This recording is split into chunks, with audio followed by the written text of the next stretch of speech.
Bonjour, donc je vous présente mon exposition qui s'appelle Les Treillis au Centre d'art des Églises de Chelles.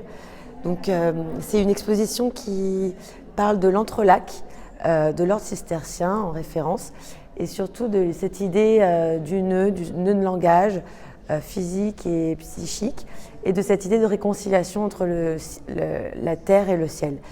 Donc pour commencer, je vais vous présenter ma première pièce de l'exposition qui s'appelle Les larmes du ciel. Donc à l'intérieur, c'est une pièce en verre soufflé qui représente un lacrymatoire. Donc c'est un objet qu'on a retrouvé en Antiquité, qui se trouvait à côté des tombeaux, qui servait, on pense, à contenir les larmes des compagnes du défunt. Et donc cette idée que ces larmes du ciel, ce serait le contenant des larmes de la terre ou d'une femme qui pourrait peut-être nourrir une nouvelle terre, une terre fertile. Et donc je l'ai installée dans une armoire avec une forme d'écrin, comme un vitrail qui redessine sa forme et mettre un peu à distance du spectateur. Donc ici, je vais vous présenter la pièce la plus ancienne de l'exposition. Elle a minimum 200 ans. C'est un vieux rouet qui servait de laine, un vieux rouet de laine qui servait à la filature. Et j'ai réalisé un vitrail qui représente, qui s'appelle l'Ouroboros, qui représente un serpent qui se mord la queue. Donc on peut aussi créer un lien avec la dimension de cet oculus par rapport à la fenêtre de l'église.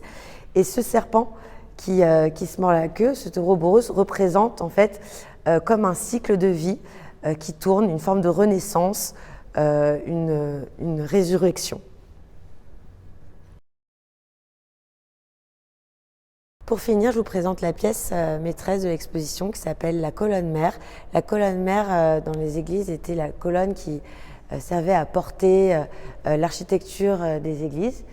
En fait, ici, elle est plutôt comme une colonne qui renvoie aux cariatides, les cariatides grecques. Elle se nourrit et récupère l'énergie des moutons, des toisons brutes des moutons du bleu du Maine, et elle s'élève comme ça vers le plafond de l'église. Alors, dans cette colonne mère se trouvent différentes épingles d'amour qui maintiennent en fait cette tresse comme une forme d'unité. Et c'est des épingles qui renvoient aux épingles à chapeau, comme des armes blanches, des Vénus aussi, des Vénus primordiales.